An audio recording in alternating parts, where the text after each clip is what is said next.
GNR టీవీకి స్వాగతం. జమ్మూ కాశ్మీర్లోని అనంతనాగ్ జిల్లా పహల్గాం జిల్లాలో జరిగిన ఉగ్ర దాడిని ఖండిస్తూ హైదరాబాద్ ట్యాంక్ బండ్ అంబేద్కర్ విగ్రహం ముందు ఐక్య దళిత సంఘాల నాయకులు నిరసన చేపట్టారు. జమ్మూ కాశ్మీర్ ఉగ్రదాడి మృతులకు నివాళి అర్పించి పాకిస్తాన్ జాతీయ జెండాను దగ్ధం చేశారు. ఉగ్రవాదం నశించాలని పాకిస్తాన్ ముర్దాబాద్ అంటూ నినాదాలు చేశారు. అమాయక ప్రజలను పాశవికంగా హతమార్చిన ఉగ్రముఖలను ఏరేయాలని కేంద్ర ప్రభుత్వాన్ని కోరారు. ఇలాంటి ఘటనలు పునరావృతం కాకుండా పాకిస్తాన్ దేశానికి తగిన గుణపాఠం చెప్పాలన్నారు. అందరికీ నమస్కారం. ఈ రోజు యునైటెడ్ దళిత్ ఫెడరేషన్ తరఫున పహల్గాం కాశ్మీర్ లో ఏదైతే పాకిస్తాన్ రండాగాళ్ళు దొంగ చాటున అమాయకమైన భారతీయులని నువ్వు ఏ కులం అని అడగలే, కాలిని ప్యాంట్ ఇప్పి నువ్వు తుర్కోన్వా లే హిందువా అని చూసి మరీ చంపిర్రు ఆ రండగాళ్ళు. నేను అడుగుతున్నా, ఇక్కడ ఉన్న కొంతమంది సెక్యులర్ గాళ్ళు పాకిస్తాన్ కి లీలాప్తా మీకేం వస్తుంది రా భయ్? పాకిస్తాన్ వాళ్ళు మన భారతీయులను చంపారు, అలా హిందువులను చంపారు, ఒక క్రిస్టియన్ని చంపారు, ఒక తుర్కోని చంపారు. మన ఆడ మీరు పొద్దులేస్తే క్రిస్టియన్ని తుర్కోల ఓట్ల కోసం జోక్కుంటా తిప్పుతారు కదా. మన వాళ్ళకంటే ఎక్కువ పాకిస్తాన్ వాళ్ళు ఎక్కువ రారా మీకు? మీరు హిందువులు చేస్తే ఎప్పుడు పట్టించుకోరు. కనీసం వాళ్ళని చంపినప్పుడు అన్న సిగ్గు శరం తెచ్చుకొని జర బాధగా పడురా నాయన. ఆ కర్ణాటక సీతారామయ్య ఏమంటాడు, మేము పాకిస్తాన్తో గొడవద్దట. అరే 26 మందిని అమాయకమైన ప్రజలని బలిగొన్న ఆ రండాగాళ్ళ పక్షాన నిలబడి మాట్లాడతాం. భారతదేశంలో అనుకుంటా భారత రాజ్యాంగం ద్వారానే ముఖ్యమంత్రి అయిన సిద్ధరామయ్య, నీకు ఇంతనైనా సిగ్గు శరం లజ్జ ఏమని ఉందా?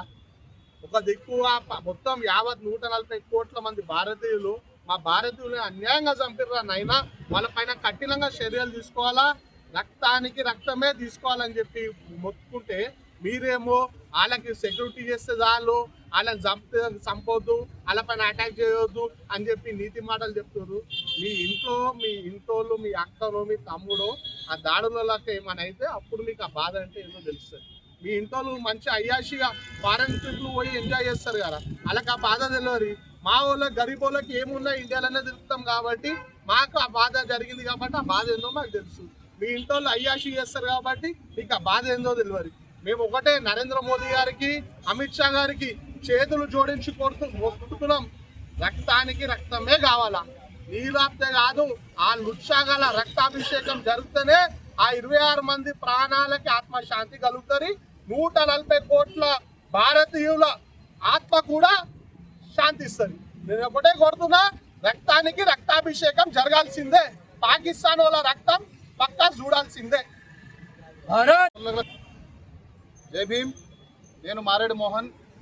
ఈరోజు ఐక్య దళిత సంఘాల వేదిక ఆధ్వర్యంలో ఈ యొక్క పహల్గాం టెర్రరిస్ట్ అటాక్ని ఖండిస్తూ ఈరోజు వివిధ దళిత సంఘాలు అందరం కూడా ఈ యొక్క జాతిపై జరిగినటువంటి దాడి ఏదైతే ఉన్నదో ఈ టెర్రరిస్టుల ద్వారా ఇది ఒక పిరికి చర్య, ఒక చాతగాని ఆడంగి విధవలు చేసే చర్య, నిరాయుధులపైన చేసినటువంటి ఈ చర్య మీ దేశానికి సిగ్గుచేటు. మీ దేశం ఎంత ఆడవట్ల దేశం అనేది ఈ యొక్క చర్యతో అర్థమవుతుంది. కాబట్టి మీకు దమ్ముంటామా ఇండియన్ ఆర్మీతో కొట్లాడంటారా? ఇట్లా అమాయకుల మీద దాడులు చేసుడు కాదు. అదేవిధంగా ఈరోజు యావత్ దళిత ప్రజావేదిక తరఫు నుంచి మేము గొంతుకలాగా మాట్లాడుతున్నాం. ఏంటంటే దళితులకు మాకు మిగతా సమాజానికి మాకు ఎన్ని ఉన్నప్పటికీ కూడా ఈ దేశ సమగ్రతకు భంగం మాటినప్పుడు ఖచ్చితంగా యావత్ సమాజం మొత్తం కూడా ఏకమైనటువంటి ఒక సందేశాన్ని ఇవ్వడానికి ఈ యొక్క నిరసన కార్యక్రమాన్ని చేపట్టడం జరిగింది. ఇక్కడికి విచ్చేసినటువంటి మిత్రులందరూ కూడా ఈ యొక్క దేశ ఐక్యత కోసం పోరాడుతున్నటువంటి యొక్క భావజాలం ఉన్నటువంటి వ్యక్తులే. కాబట్టి ఈరోజు మేము ఈ యొక్క దేశ ప్రధాని గారికి, కేంద్ర ప్రభుత్వానికి మేము చెప్పేది ఏంటంటే, మోదీజీ మీరు ముందుకెళ్ళండి, మీకు నచ్చిన విధంగా పాకిస్తాన్కి బుద్ధి చెప్పండి, కుక్క కాటుకు చెప్పు దెబ్బ అనే విధంగా బుద్ధి చెప్పండి. మేమందరం కులాలకు అతీతంగా మతాలకు అతీతంగా మేమందరం కూడా మీ వెనుక ఉన్నాము. ఈ పాకిస్తాన్కి ఈసారి ఎట్లా బుద్ధి చెప్పాలంటే, లెక్క సరిపోలేదు మోదీజీ, నీళ్ళు ఆప్తేనో లేకపోతే దౌత్య సంబంధాలు ఆప్తేనో లెక్క సరిపోలేదు.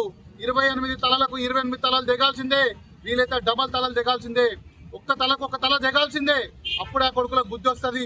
లేకపోతే అప్పటి వరకు పాకిస్తాన్ కుక్కలకు బుద్ధి రాదు. మీరు సమగ్రంగా గ్రహిస్తే కనుక పాకిస్తాన్ దేశ ఆకారం కూడా ఒక కుక్క తోక పెట్టుకొని నిలబడ్డట్టు పమేరియన్ కుక్క ఆకారం ఉంటుంది. కాబట్టి ఆ దేశం బుద్ధే కుక్క బుద్ధి. కాబట్టి మోదీజీ ఆగే బడియే, హమ్ సబ్ యావత్ దళిత్ సమాజ్ ఆప్కే పీచే హై.